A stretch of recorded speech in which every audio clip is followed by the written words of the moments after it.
এখন করব বিছানার চাদর চেঞ্জ করব। তো এই যে সব নিয়ে বসে গেছি। একটা জিনিস দেখাই, দেখো ঠাকুর ঘর মুছতে গিয়ে পায়ের কি অবস্থা, কতটা কি বুঝতে পারছো জানি না। তো খুব অবস্থা খারাপ, আমি বলছি না আমার মানে খুব প্রচণ্ড পরিমাণে ফাড়া যাচ্ছে ঘরে বসে বসে। তো বাবা, তো এগুলো সব পরিষ্কার করবো, চেঞ্জ করি, চলো টাটা। সকালটা ঠিক না আমার এমন বেদনাদায়ক দিয়ে কাটলো, তোমাদের আর কি বলবো। তো বাবা এইটা এনেছে, এটা ওর খেলনা, যাই হোক দুদিন আনন্দ, তারপরে আবার যেকে সেই। তো আমার তো এদিকে সরঞ্জাম করতে হবে, আমরা তিনজনে সরঞ্জাম করেছি, আমি, মাছি আর প্রিয়াংশু তিনজনে করেছি। তো সকালবেলা বড়মশাই সব এই বিস্কুটটা এনে দিয়েছে, এটা আমার পছন্দের মধ্যে একটা। তো এই বিস্কুটটা বলে মানে খাওয়া হয় না, মানে আমি সেই জন্য চা খেতে মানে চা আর খাই না আমার পছন্দের বিস্কুট না হলে। তো তার মধ্যেও এইটা একটা পছন্দ, আর নানা রকমের হরলিক্স রয়েছে। বাবান যেহেতু এক রকম দিয়ে খেতে পারে না। তারপরে দেখো এই কারিখানেক কাঁচা, স্নান টান করে মাথা ঘষে তারপরে আমি ঠাকুরের মানে আমাদের সরঞ্জামের রান্না করব। আজকে একটু ইচ্ছে ছিল প্রভুকে, অনেক দিন হয়ে গেল লুচি টুচি করে দিই না, তাই জন্য আজকে একটু প্রভুকেও দেবো সকাল সকাল লুচি করে, তারপরে আমাদের খাওয়া করবো। এই ল্যাংড়ার অবস্থা দেখো, পাটা কতটা কেটে গেছে, না হলে একদমই দেখাতাম না।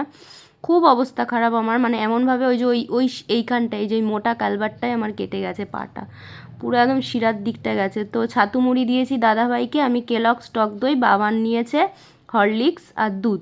তো এক একজনের এক এক রকম খাবার, সবাই যেহেতু সব রকম খায় না। তারপরে ও চলে এসছে, ওই যে উনি আজকে এসে হাজির।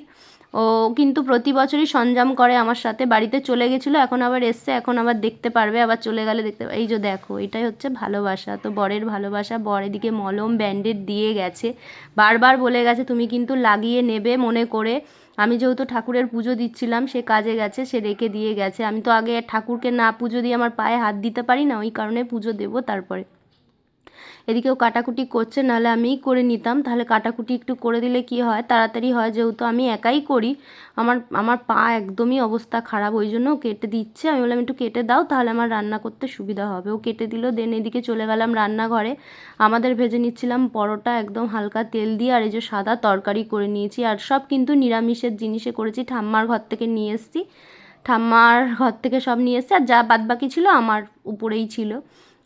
তো সব আমাদের ঠাম্মার ঘরেই রাখা থাকে। তো বাবানের রিভিউটা দেখে নাও, সত্যি খুব সুন্দর হয়েছিল খাবার, আর বলার কিছু নেই। আর সাদা সাদা আলুর তরকারি, পরোটা মটর দিয়ে খুব সুন্দর। তো যাই হোক তিনজনেও বসে গিয়েছিলাম খেতে। তো আজ যেহেতু ভ্যালেন্টাইন ডে, সবাইকে বলি হ্যাপি ভ্যালেন্টাইন ডে।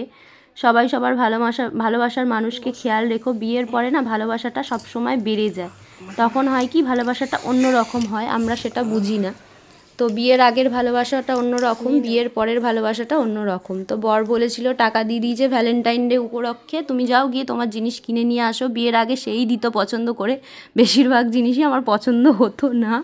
যাই হোক পছন্দ না হলেই বুঝতে পারতাম, আমি পরতাম না। পছন্দ না হলে সেই জিনিস আমি মুখেও বলবো না, কিন্তু পরবো না, রেখে দিই, কোনো দিন মানুষকে কষ্ট দিতে নেই। এই জন্য এখন দিয়ে দেয় আমার বরমশাই, আমাকে নিজেই টাকা দিয়ে দেয়, আমি নিজে গিয়েই কেটে এখন নিজের কেনাকাটাটা নিজেই করি, মানে নিজেই বলে তুমি তোমার পছন্দ মতন কিনে নিয়ে আসো, আগে দিত। আর হচ্ছে জন্মদিনে দেয় আর কি, যেটা না বলে, সেটা খুব ভালো লাগে। আর এখন হবে কি হবে না সেই রকম একটা ব্যাপার। আগে যেহেতু বাড়িতে থাকতাম না, বিয়ের পর সবসময় ভালোবাসাটা অন্যরকমই হয়, বেড়ে যায় বরঞ্চ, আমরা সেটা বুঝতে পারি না। যাই হোক বাবানের আবদার ছিল একটু বিরিয়ানি করব, না হলে আমি একদমই করব না। ছেলেকে ওষুধ খাওয়ালাম, এই মাত্র ঠান্ডা আর জ্বরের ওষুধ খাওয়ালাম, ছেলেটার এতটাই শরীর খারাপ, ওর কারণেই করছি, না হলে আমার একদমই করার ইচ্ছে ছিল না, জাস্ট সিম্পল আলু সিদ্ধ ভাত করার ইচ্ছে ছিল। তো যেহেতু সবাই মিলে করছি, এমন না যে আমরা উপরে খাওয়া দাওয়া করছি, নিচেও দিয়েছি। তো নিচে তো সবাই খাবে না সব রকম, তো নিচেও দিয়ে দিয়েছি। তো দেখতেই পারবে প্লেটে সবার বাড়বো যখন। অসাধারণ হয়েছিল বিরিয়ানিটা খেতে। তো নিরামিষ বিরিয়ানি, তো কি আর বলবো। তো সব কিছুই সাদা মাটা দেখতেই পাচ্ছ, আর আমি হলুদের কালারটা দিয়ে নিয়েছি, অর্গ্যানিক কালার হয়ে গেছে, মানে বিরিয়ানির কালার হয়েছে, এত সুন্দর খেতে হয়েছে না কি বলবো। তো ভিডিওটা ভালো লাগলে লাইক কমেন্ট শেয়ার করবে, আর চ্যানেলটা সাবস্ক্রাইব করে দেবে, আর কিছু বলার নেই। আর আমার ভিডিওটা যারা যারা দেখো তাদেরকে সত্যি অসংখ্য অসংখ্য ধন্যবাদ। তো আমার ভ্যালেন্টাইন ডে তো এইভাবেই কাটলো, তো তোমাদের কেমনভাবে কাটলো অবশ্যই জানিও। আর সবাই মিলে একসাথে বসা হলো না খেতে, কারণ দাদাভাই আসবে, আমি আর দাদাভাই একসাথে বসবো খেতে।